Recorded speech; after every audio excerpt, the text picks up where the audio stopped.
প্রতিদিন প্রতি ঘরে শ্রী শ্রী রামকৃষ্ণ কথামৃত প্রাণারাম বাংলা চ্যানেলে এই পর্বে আমরা তৃতীয় পরিচ্ছেদ শ্রী শ্রী রামকৃষ্ণ কথামৃতের তৃতীয় পরিচ্ছেদ আলোচনা করব। তব কথামৃতম তপ্ত জীবনম কবিভিড়িধীতম কলমশাপহম শ্রবণ মঙ্গলম শ্রীমদাততম ভুবি গৃণন্তি য়ে ভুরিদা জনা। তৃতীয় পরিচ্ছেদ দ্বিতীয় দর্শন। অখণ্ড মণ্ডলাকারম ব্যাপ্তং येन চরাচরম তৎপদম দর্শিতম येन তস্मै শ্রী গুরবে নমঃ।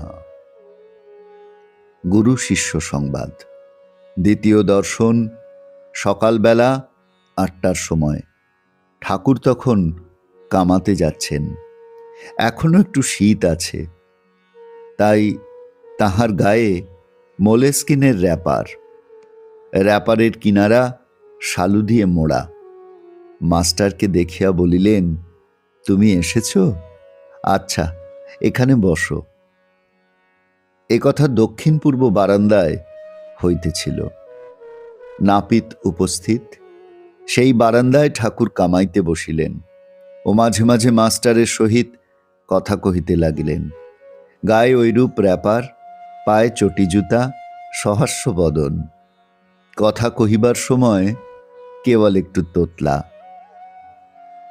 শ্রীরামকৃষ্ণ মাস্টারের প্রতি, হ্যাঁ গা, তোমার বাড়ি কোথায়? মাস্টার, আজ্ঞা কলিকাতায়। শ্রীরামকৃষ্ণ, এখানে কোথায় এসেছ? মাস্টার, এখানে বরাহনগরে বড়দিদির বাড়ি আসিয়াছি, ঈশান কবিরাজের বাটি। শ্রীরামকৃষ্ণ, ও, ঈশানের বাড়ি। এই ছোট্ট অংশটি আমরা আজকে পাঠ করলাম প্রথমেই। সেখানে আমরা দেখছি যে ঠাকুর কি পরে আছেন। তার গায়ে মোলেস্কিনের র্যাপার, পায়ে চটি জুতো। মোলেস্কিন এক ধরনের গরম কাপড়। তো সেই পরে আছেন এবং ঠাকুর কামাতে বসেছেন। সেই ব্যাপারটি মাস্টারমশাই আমাদের বলছেন। একটি জিনিস আমরা নিশ্চয়ই খেয়াল করছি যে মাস্টারমশাই একজন অপরিচিত মানুষ, তিনি সেখানে বসে থাকবেন।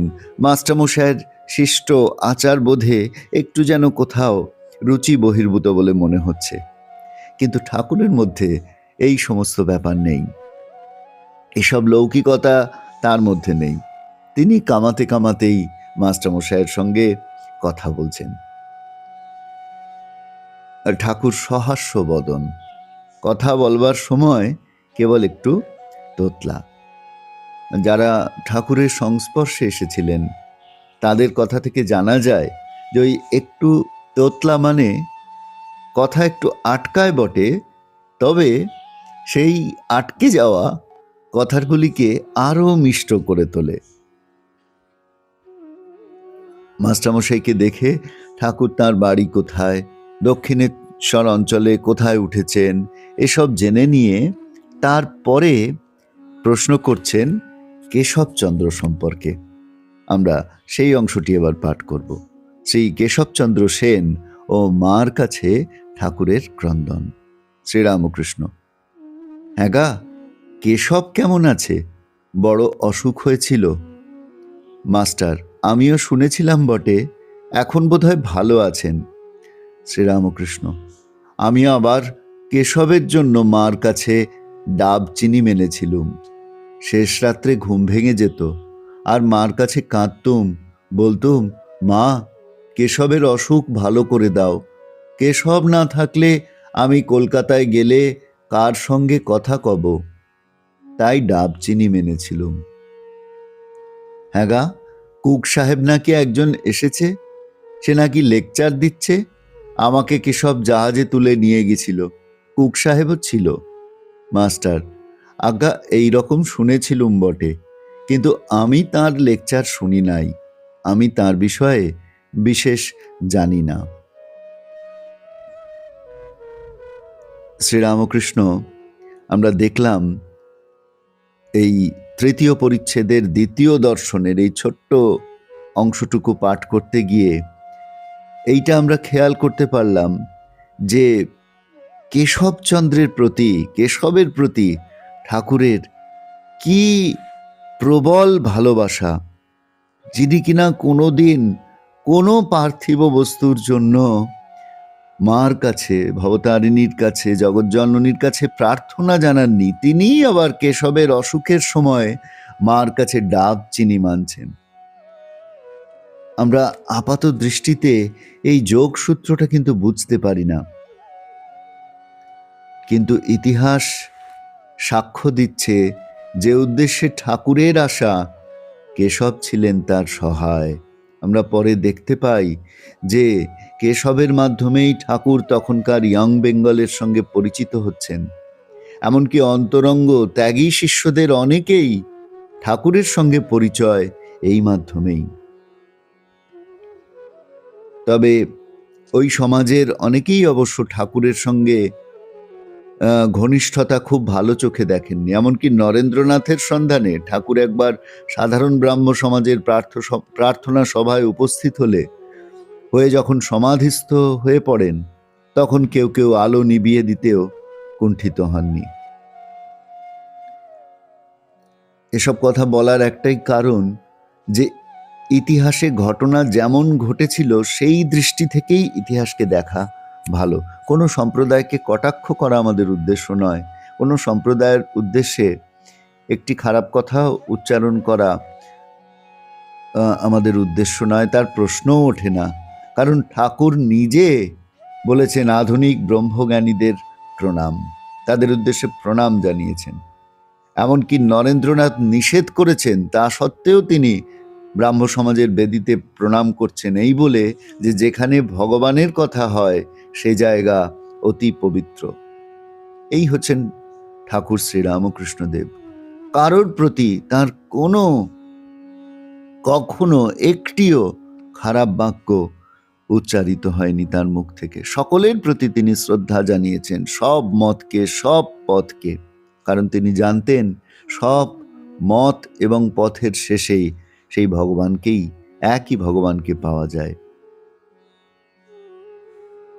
তাই কেশবের কথা মাস্টারমশাইকে এত স্নেহ সহকারে ঠাকুর জিজ্ঞাসা করছেন, এবং কেশবের জন্য তিনি যে ডাব চিনি মানত করেছিলেন সেটিও জানছেন।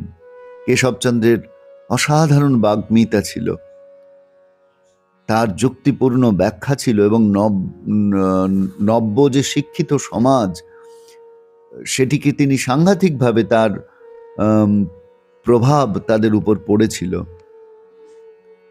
ঠাকুর বুঝেছিলেন যে মাস্টারমশাইয়ের সঙ্গে কেশবের জানাশোনা আছে। পরে আমরা দেখব যে ঠাকুর ও কেশব পরস্পরকে কি দৃষ্টিতে দেখতেন।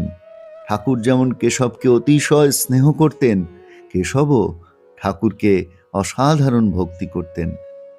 নিজেদের মতবাদের মধ্যে কোনো পার্থক্য থেকে থাকতে পারে, কিন্তু সেটি বড় কথা নয়। ঠাকুর মূর্তি পূজা করতেন, আবার পৌত্তলিকতার বিরুদ্ধেই তো ব্রাহ্ম সমাজের প্রধান আন্দোলন। সনাতন ধর্মের সব অনুশাসন ঠাকুর রামকৃষ্ণদেব মানতেন, আবার সেগুলির বিরুদ্ধে আন্দোলন গড়ে তোলা সেটি ব্রাহ্ম সমাজের কাজ ছিল। কিন্তু এই পারস্পরিক স্নেহ এবং শ্রদ্ধার যে সম্পর্ক ঠাকুর এবং কেশবের মধ্যে, সেটিকে এই মতভেদ, মতপার্থক্য কখনো কিন্তু সেটিকে প্রভাবিত করতে পারেনি। ঠাকুরের এই ভালোবাসা কেশবের জন্য, এর কোনো বিকল্প নেই। তাই এই কথা মাস্টারমশাইয়ের কাছে কেশবের সুস্থতার কথা ঠাকুর জানতে চাইছেন। এরপর গৃহস্থ ও পিতার কর্তব্য সেই সম্পর্কে তৃতীয় পরিচ্ছেদের দ্বিতীয় দর্শনের শেষ অংশে একটি ছোট্ট অংশ রয়েছে। শ্রীরামকৃষ্ণ বলছেন, প্রতাপের ভাই এসেছিল, এখানে কয়দিন ছিল, কাজকর্ম নাই, বলে আমি এখানে থাকব। শুনলাম মাগ ছেলে সব শ্বশুর বাড়িতে রেখে এসেছে। অনেকগুলি ছেলেপিলে, আমি বকলুম, দেখো দেখি ছেলেপিলে হয়েছে, তাদের কি আবার ও পাড়ার লোক এসে খাওয়াবে দাওয়াবে, মানুষ করবে? লজ্জা করে না যে মাগ ছেলেদের আর একজন খাওয়াচ্ছে আর তাদের শ্বশুর বাড়ি ফেলে রেখেছে? অনেক বকলুম আর কর্মকাজ খুঁজে নিতে বললুম, তবে এখান থেকে যায়। কেশবচন্দ্রের কথা হয়ে যাওয়ার পরে প্রতাপের ভাইয়ের কথা উঠছে। তিনি ঠাকুরের কাছে থাকতে চাইলে ঠাকুর তাকে তিরস্কার করে স্ত্রী পুত্রের দায়িত্ব পালন করবার জন্য ফেরত পাঠিয়ে দিলেন। এই ব্যাপারটি আমরা খুব গুরুত্বের সঙ্গে খেয়াল করব। যে ঠাকুর ত্যাগের মূর্তিমান বিগ্রহ, তিনি তার সন্তানদের, সন্ন্যাসী সন্তানদের সংসারের হাওয়া থেকে দূরে থাকতে উপদেশ দিচ্ছেন। তিনিই আবার কোনো কোনো সংসার ত্যাগে ইচ্ছুক ভক্তকে ভৎসনা করছেন, তিরস্কার করছেন, তাদের বাড়ি পাঠিয়ে দিচ্ছেন। কোনো কোনো ভক্তের উত্তরে দ্ব্যর্থহীন ভাষায় বলছেন, যারা সংসার করে ফেলেছে তাদের সংসারের কর্তব্যে অবহেলা করা উচিত নয়। তারা ত্যাগ করবে মনে, কিন্তু যারা সন্ন্যাসী তারা ত্যাগ করবেন অন্তরে এবং বাহিরে। আমাদের মনে হতে পারে যে এই প্রতাপের ভাই কিংবা এই রূপ যারা, তাদেরকে মনে মনে ত্যাগ করতে বলে ঠাকুর বোধহয় তার আদর্শকে একটু ডাইলিউট করে দিচ্ছেন, একটু হালকা করে ফেললেন। কিন্তু তা কিন্তু মোটেই নয়। ঠাকুরের আশা কেবলমাত্র কয়েকজন ত্যাগী সন্ন্যাসীর জন্য তো নয়, তিনি আচার্য, তিনি জগৎগুরু, সকলের উদ্দেশ্যে তার উপযোগী তার উপদেশ।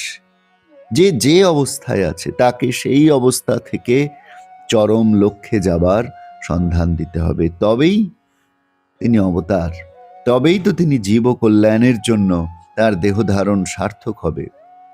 কি সন্ন্যাসী, কি গৃহস্থ, সকলেরই তিনি আদর্শ।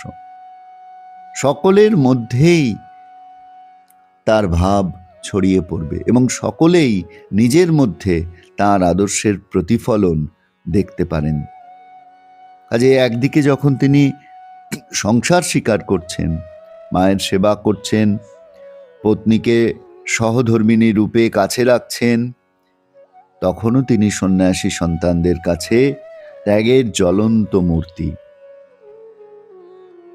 এই যে গৃহস্থ এবং ত্যাগীর একই সাথে আদর্শ, এইটি ঠাকুরের অন্যতম বৈশিষ্ট্য। ত্যাগের দ্বারাই একমাত্র কিন্তু অমৃতত্ব লাভ করা যায়, উপনিষদ এইরূপ বলছেন। তাই মনে হতে পারে আমাদের যে সন্ন্যাসীদেরই অমৃতত্বে একমাত্র অধিকার। ঠাকুর বলছেন তা কেন? দেখতে হবে আসল ত্যাগ কোনটা। আসল ত্যাগ হলো মনের ত্যাগ, অন্তরের ত্যাগ। সেটা যদি কেউ করতে পারে তবেই প্রকৃত ত্যাগ হলো। এখন আমাদের মনে হতে পারে যে তাহলে ত্যাগী বা সন্ন্যাসীদের তাদেরও তো কেবল মনের ত্যাগ হলেই চলে, তাহলে আবার বাইরের ত্যাগ কেন? আমরা যেন ভুলে না যাই যে সন্ন্যাসীর জীবন হচ্ছে আদর্শ স্বরূপ, তাই তার অন্তরে ত্যাগ, বাইরে ত্যাগ। গৃহস্থের জন্য ঠাকুর এই বিধান কেন দিচ্ছেন? কারণ যে যে আশ্রমে আছে সেই আশ্রমের সম্মান রক্ষা করা সেটিও কর্তব্য। তাই মনে ত্যাগ গৃহস্থাশ্রমে এটিই আদর্শ, এটিই তার অনুসরণযোগ্য, এটি ভুলে গিয়ে যদি আশ্রম নির্বিশেষে আমরা সন্ন্যাসের আদর্শকে নির্বিচারে গ্রহণ করতে চেষ্টা করি, তাহলে সেই সন্ন্যাসেরই অবমাননা হবে। এই ছোট্ট একটি অংশ তৃতীয় পরিচ্ছেদে এর দ্বিতীয় দর্শনে যেটি বিবৃত রয়েছে, যেখানে প্রতাপের ভাইকে কেন্দ্র করে আমরা দেখছি সে দক্ষিণেশ্বরে থাকতে চাইছে, এদিকে তার স্ত্রী পুত্র সব তাদেরকে শ্বশুরবাড়িতে রেখে এসেছে। ঠাকুর তিরস্কার করছেন, লজ্জা করে না? একেবারে তীব্র ভৎসনা করছেন। এটিকে যদি আমরা ভালো করে অনুধ্যান করি, তাহলে আমরা বুঝতে পারবো যে ঠাকুর যেন স্মরণ করিয়ে দিচ্ছেন যে আশ্রমে তুমি রয়েছ, সেই আশ্রমটিকে খাটো ভাববার কোনো কারণ নেই। সেই আশ্রমে থেকে তোমার সমস্ত কর্তব্যগুলিকে পালন করে তুমি তোমার মনটি ঈশ্বরে সমর্পিত রেখে ত্যাগের পথ অনুসরণ করে নিজের জীবনটি যাপন করে একজন আদর্শ গৃহস্থের উদাহরণ হয়ে দেখাও দেখি। তাহলে তোমাকে দেখে যারা সংসার যন্ত্রণায় নিয়ত কষ্ট পাচ্ছে, তারা এই সংসার আশ্রমকে, এই গৃহস্থাশ্রমকে কেবলমাত্র ভোগের আশ্রম হিসেবে গ্রহণ না করে, কেবলমাত্র ভোগের ক্ষেত্র হিসেবে গ্রহণ না করে তারাও ত্যাগ অভ্যাস করতে শিখবে। এইটি যেন প্রতাপের ভাইয়ের মধ্যে দিয়ে সমস্ত গৃহস্থের কাছে শ্রীরামকৃষ্ণের বার্তা। আজকে এই সুন্দর অংশটি আমরা পাঠ করার সুযোগ পেলাম। আবারও আপনাদের বলি, আপনারা নিশ্চয়ই আপনাদের ভালো লাগা, আপনাদের অনুভূতি আপনারা কমেন্টে জানাবেন। আমাদের এই প্রতিদিন প্রতি ঘরে শ্রী শ্রী রামকৃষ্ণ কথামৃত সিরিজ আপনাদের কেমন লাগছে? আপনাদের সকলকে ধন্যবাদ, নমস্কার জানিয়ে আজকের এই পর্ব এখানেই শেষ করছি।